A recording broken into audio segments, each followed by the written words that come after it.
Is with us live all morning long as he debuts his latest mock draft. He sees a trade for this quarterback in round one. We'll show you where he's expected to go. And what does Dallas do?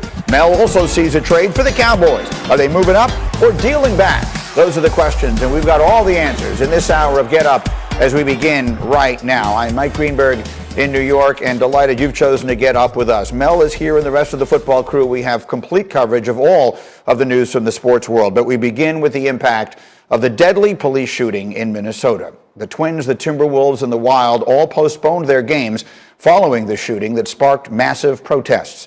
20-year-old Dante Wright was killed during a traffic stop in the Minneapolis suburb of Brooklyn Center on Sunday night. Police were trying to arrest him on an outstanding warrant. During a struggle, police say an officer intending to fire a stun gun instead accidentally fired a handgun. Wright's death has led to 2 nights of protests with officers in riot gear clashing with demonstrators. Yesterday, the Twins decided to cancel their game with the Red Sox after consulting with Major League Baseball. The two teams had taken the field to warm up. The national anthem was played before fans were told the game was off. A few hours later, the Timberwolves and the Wild called off their games.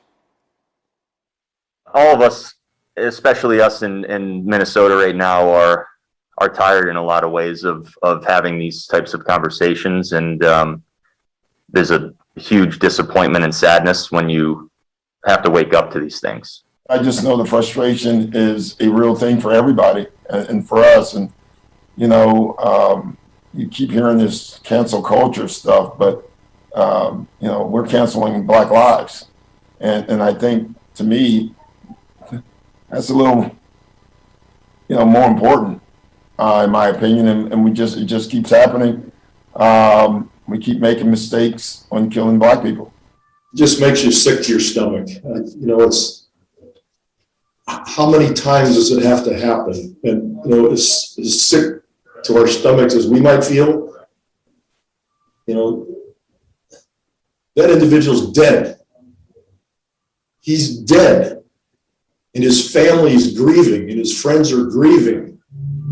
And we just keep moving on as if nothing's happening. Tensions were already high in Minneapolis due to the ongoing trial of a former police officer charged with the murder of George Floyd. The NBA may try to play the game between the Nets and Timberwolves this afternoon to be in compliance with the curfew. The Twins and Red Sox are expected to start their series this afternoon. The Wild and the Blues will make up their game in May. Of course, if there are any further developments over the course of the next 2 hours, we will let you know. In the meantime, we get to the rest of a busy sports day, and it begins in the NBA with the performance of the night, and that was turned in by Steph Curry. Stephen Curry, the Nuggets and the Warriors in San Francisco, and Curry had himself a night as he was approaching becoming the team's all-time leading scorer. 2 minutes left in the first quarter, and that is Steph. His trademark downtown shot, game tied at 29, putting him 1 basket away from passing Wilt Chamberlain on the all-time Warrior scoring list, and there it is on the very next possession.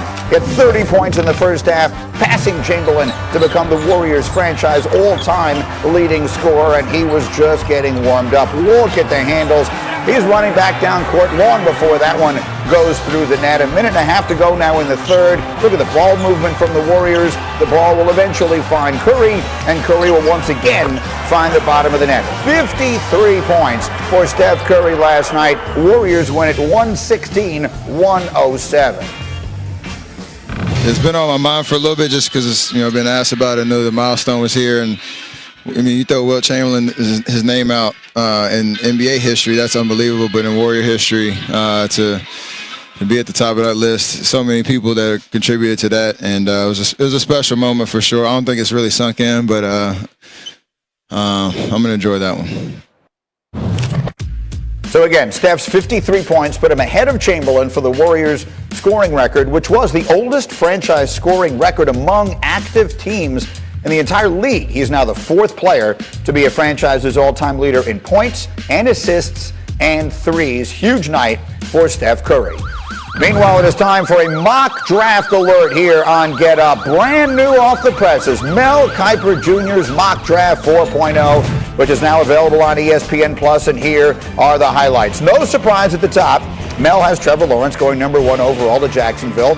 With Sam Darnold now in Carolina, Mel has the Jets taking Zach Wilson at 2. The 49ers, who traded up to the Dolphins spot, have moved up from 12 to 3, and Mel has them taking Alabama quarterback Mac Jones. So no big surprises there. At 4, here comes a new trade. The Dolphins moving up into Atlanta's spot to take Florida's superstar tight end Kyle Pitts. With that 6th pick, then the Falcons would take Trey Lance, the quarterback from North Dakota State. And then another trade at 10 overall. Mel forecasting the Patriots to move up from 15 to the Cowboys spot to take Ohio State's Justin Fields. And so here it is, the new top 10 in its entirety.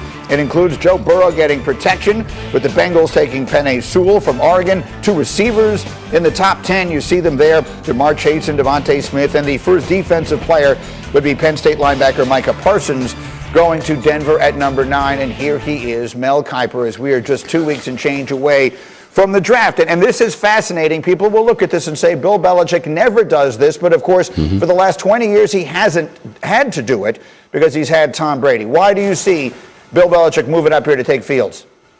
I think the pressure to get that quarterback, Greeny, when you're in a division with Josh Allen and Tua and Zach Wilson, that you have to go get somebody like Justin Fields, who I think is the 2nd best quarterback in this draft. Some agree, some strongly disagree. Some think he's the 5th, 6th best quarterback in this draft, if you can believe that. But I think when you look at the mixed opinion, could allow him to slide down. When we know the top 3 are locked in, then it becomes Trey Lance or Justin Fields for the 4th spot. If it is, in fact, Trey Lance, that's kind of consensus I heard when I made the calls over the weekend, Greeny, then Justin Fields is available. Now, does Denver, what happens with the Washington football team, what happens with Chicago? There are other teams that could make that move, but I think New England, to me, is front and center. Whether they want to stay at 15, they could, but then who's going to be their quarterback?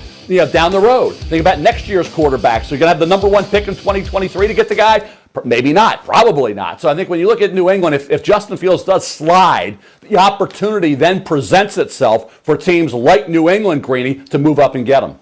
So many things you say require unpacking. We will circle back on Fields' stock slipping, and we will circle back on whether or not Mac Jones is or is not a lock at 3. But let me bring the rest of the crew in, and let's all get at this morning. There we go. Lewis Riddick has gotten up with us early today. David Pollack is with us, and Jeff Darlington gets up early as well. And so, Lewis, let me go there to you. You played for Bill. You know Bill Belichick well. Again, for the last 20 years, he's never taken a quarterback in round 1, but obviously he hasn't had to. What do you think of the idea that he may get very aggressive in 2 weeks in finding the true ultimate successor to Tom Brady?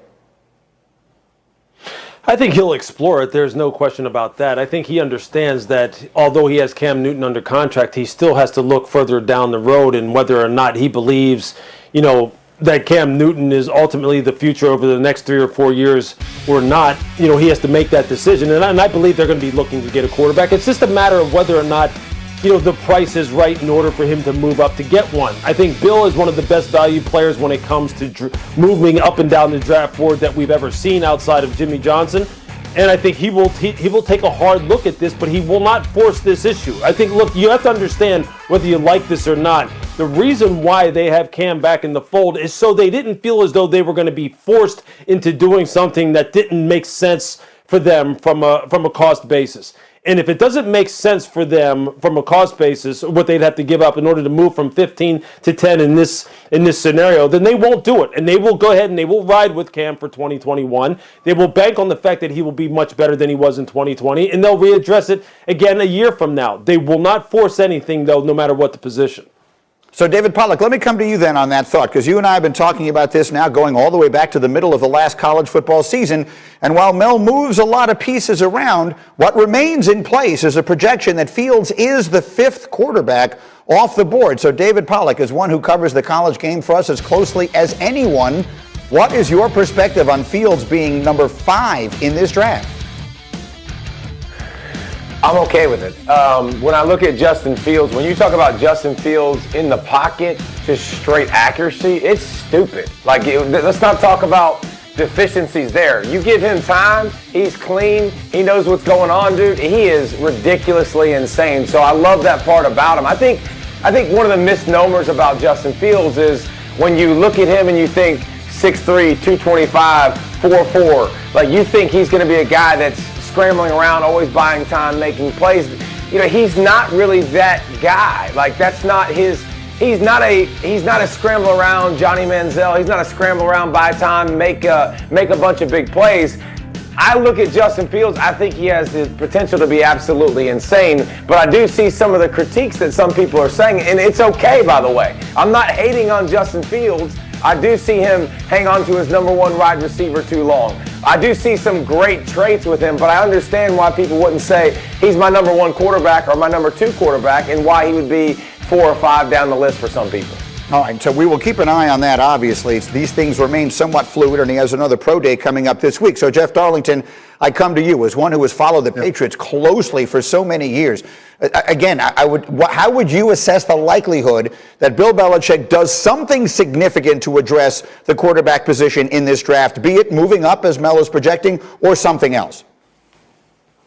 Well, we're in uncharted territory, Greeny. I mean, this is like the rest of the NFL is now looking at Bill Belichick's conundrum here, saying, see the way the rest of us feel when we're trying to find a quarterback? It's the first time he's had to do it in 2 decades. So while he has the ability to be somewhat patient, at the same time, he's got a legacy that he's trying to also uphold here. Lou is exactly right, though. Belichick will never be forced into doing anything he doesn't want to do. The one interesting thing I do find in this, when we talk about pro